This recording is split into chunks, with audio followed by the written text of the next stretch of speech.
Welcome to all. आज हम जानते हैं कि ज़मीन का रिकॉर्ड, जो लैंड रिकॉर्ड्स होता है, ज़मीन के जो कागजात होते हैं, उसमें एक वर्ड रहता है प्लॉट नंबर। नहीं तो फिर रहेगा खेसरा नंबर। ये क्या होता है? इसको हम डिटेल्स जानेंगे।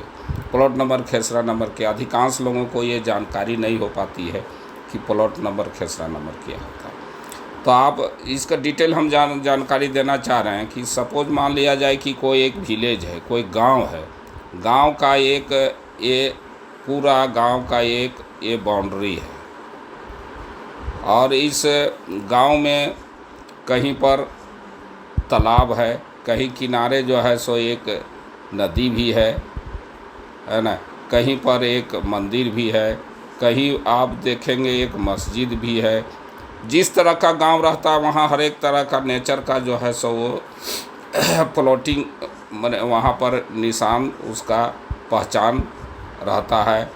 और कहीं पर जो है सो गांव है, घर है, तो घर का भी जो है सो ये सब टुकड़ा किया रहता है, प्लॉटिंग उसका इस तरह का आप देखेंगे कोई गांव का नक्शा में तो आपको इस तरह का आपको मिलेगा।